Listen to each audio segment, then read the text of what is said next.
Extreme Ownership.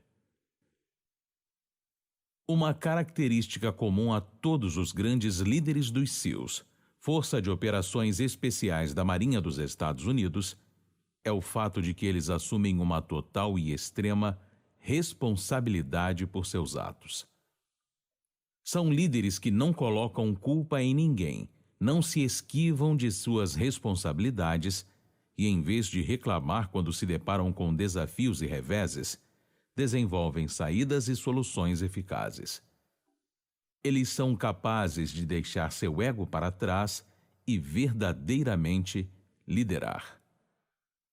Desde que nossos autores deixaram o serviço ativo junto aos US Navy SEALs, tiveram a oportunidade de trabalhar com profissionais das mais diversas áreas.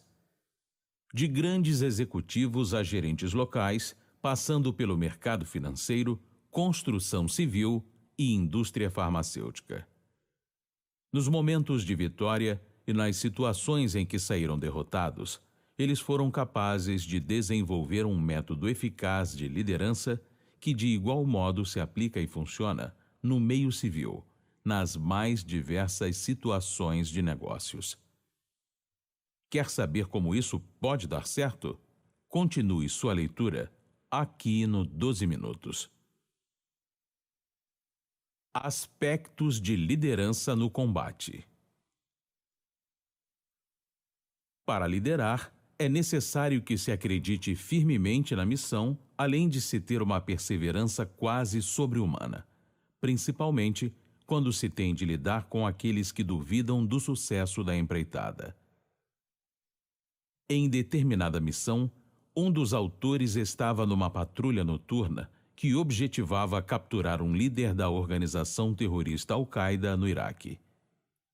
A tropa acabou em uma casa que parecia suspeita, e ao adentrarem o imóvel, o autor e um de seus comandados viram um homem fugindo em disparada. Como apenas ambos perceberam o fugitivo, saíram correndo para persegui-lo sem ter avisado ao resto do grupamento. Após algum tempo, imobilizaram o suspeito e prepararam-se para revistá-lo, posto que, embora não tivesse nenhum armamento nas mãos, poderia estar com um colete de explosivos ou portar granadas em seu bolso. Enquanto tentavam iniciar a revista, observaram um grupo de combatentes inimigos fortemente armados com fuzis AK-47 e lançadores de rojões. A situação de combate era iminente, já que, caso fossem capturados, seu destino provavelmente seria o de serem torturados e decapitados em vídeo, divulgado para o mundo todo. Foi então que o líder lembrou das regras de combate que foram ensinadas por seu superior: se proteger e se mover, de maneira simples, priorizar e executar. Regras a serem lembradas. Priorizar diante da situação apresentada significa que era urgente lidar com os inimigos armados. Se nos próximos segundos o líder não o fizesse, os combatentes estariam mortos e nada mais importaria. Executar quer dizer que, sem hesitar, o líder pegou seu fuzil e abateu o inimigo que carregava o lança-rojões. Logo depois, mirou contra o próximo adversário. Depois, contra o próximo. Com o barulho e a luz que vinham dos disparos, o resto dos combatentes adversários entrou em pânico e empreendeu fuga.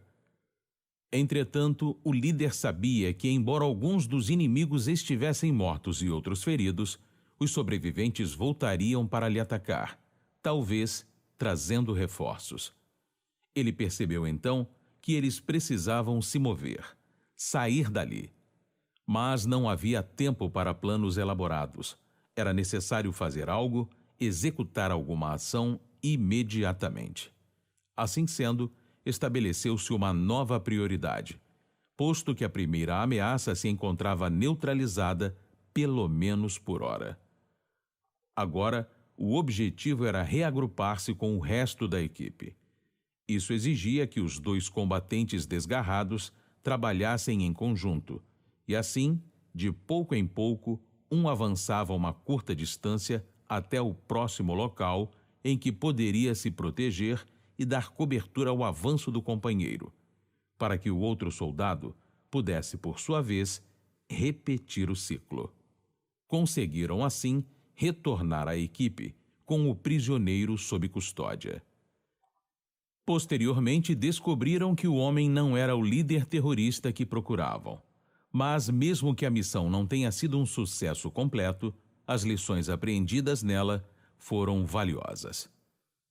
E que aquilo que tenha sido usado para garantir sua sobrevivência no campo de batalha, se aplicado a qualquer grupo ou equipe, significaria vitória. Com essas informações ainda em mente, os autores ressaltam que o livro não se trata de simples memórias de guerra, mas de experiências advindas do desafio de liderar homens em combate e de como essas lições são aplicáveis a qualquer ambiente que exija liderança.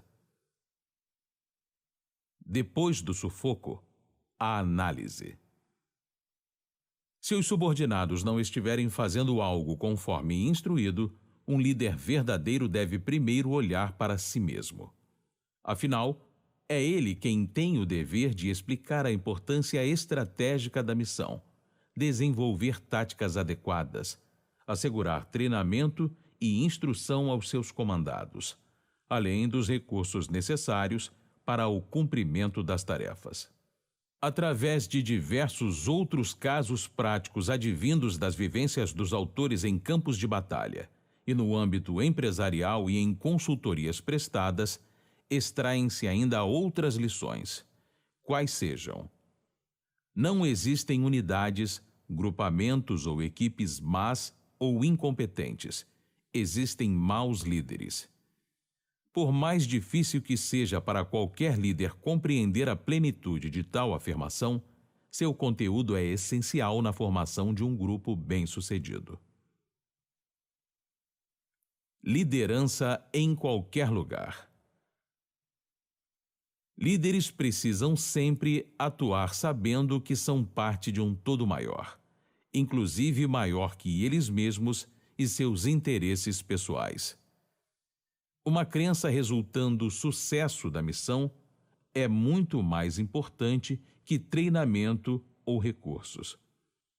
Do mesmo modo, se a confiança que o líder tem na missão é abalada, seus comandados também se sentirão assim, questionando sua própria fé na missão que devem cumprir.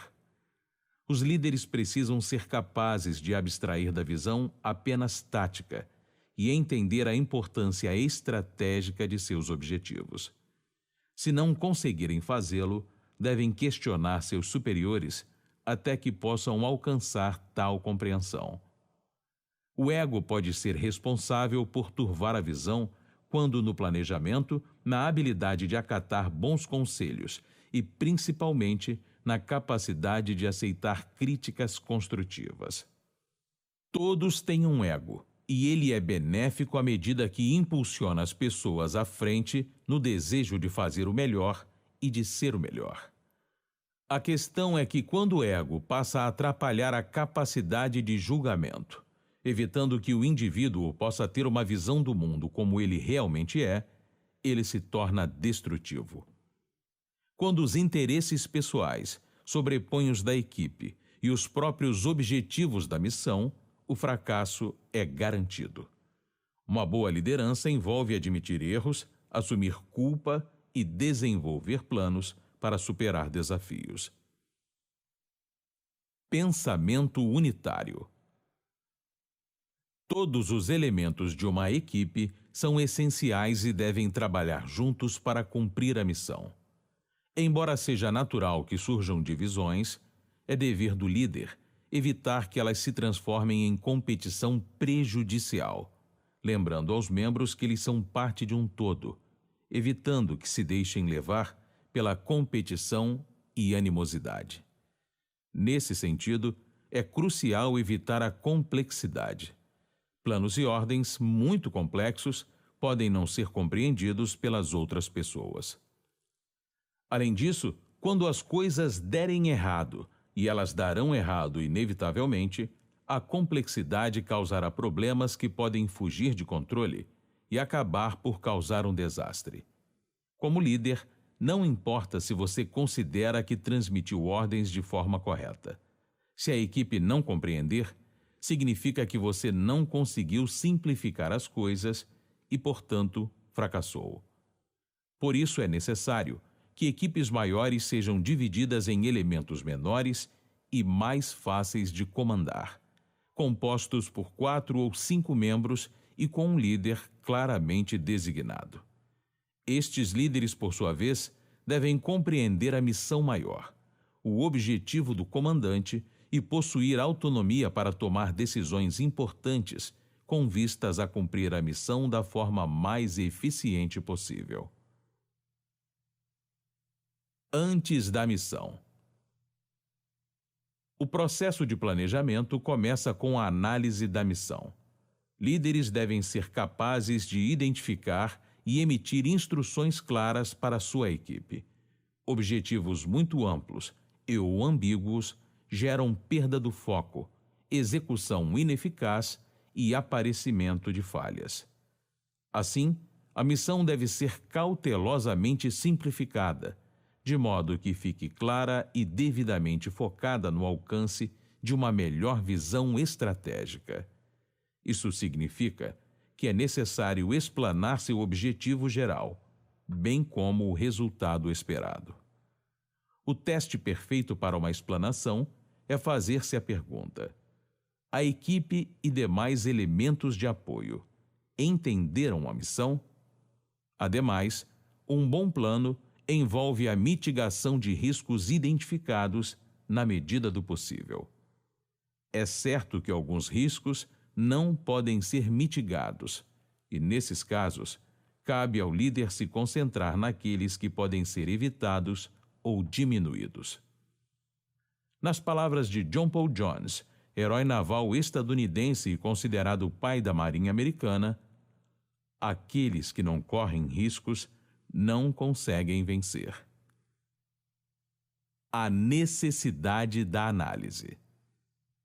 Nenhum filme, seriado ou qualquer outra mídia é capaz de descrever plenamente a pressão que vem da incerteza e o elemento do desconhecido com os quais os líderes combatentes têm de lidar. O líder em combate quase nunca tem uma noção completa do que está ocorrendo ou a noção imediata das consequências de uma decisão tomada. Ainda assim, não podem ser paralisados pelo medo. Devem agir decididamente mesmo em meio à incerteza. E isso se dá graças à utilização das informações imediatamente disponíveis. Afinal, não existem soluções perfeitas. Reconhecimento e levantamento de informações são elementos muito importantes, porém, devem ser empregados de maneira realista, agilizando o processo de tomada de decisões. Características individuais. De fato, liderar consiste em constantemente buscar o equilíbrio em situações de dicotomia. E o conhecimento deste fato é uma das ferramentas mais poderosas que um líder pode ter à sua disposição. É importante que a equipe sinta que o líder se importa com eles e com seu bem-estar. Contudo, as emoções devem ser controladas, sob pena de perda do controle de todo o resto. Um líder irascível perde o respeito. Contudo, é importante demonstrar insatisfação, tristeza, raiva, frustração, pois, se não o fizer, parecerá um robô. E pessoas não seguem robôs.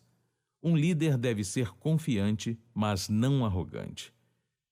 Confiança é transmitida e estimula a equipe toda, mas seu excesso causa complacência e, eventualmente, descuido, o que pode ser catastrófico para o grupo. O líder deve sempre pensar que um dia sairá da função e, por isso mesmo, adestrar e possibilitar que seus comandados possam ser os próximos líderes, permitindo que aqueles que seguiram seus ensinamentos possam ocupar o cargo deixado mantendo a eficiência operacional de qualquer organização. Uma coisa é certa: por ser tão desafiador, liderar é o desafio mais gratificante que um ser humano pode aceitar. Portanto, abrace o desafio de comandar e encare seu campo de batalha com a firme resolução de assumir responsabilidade total, liderar e vencer. Notas finais. Fazendo analogias entre lideranças militares e situações de conflito, os autores mostram como se pode levar os conhecimentos de combate e guerra para a selva do mercado de trabalho e empreendedorismo.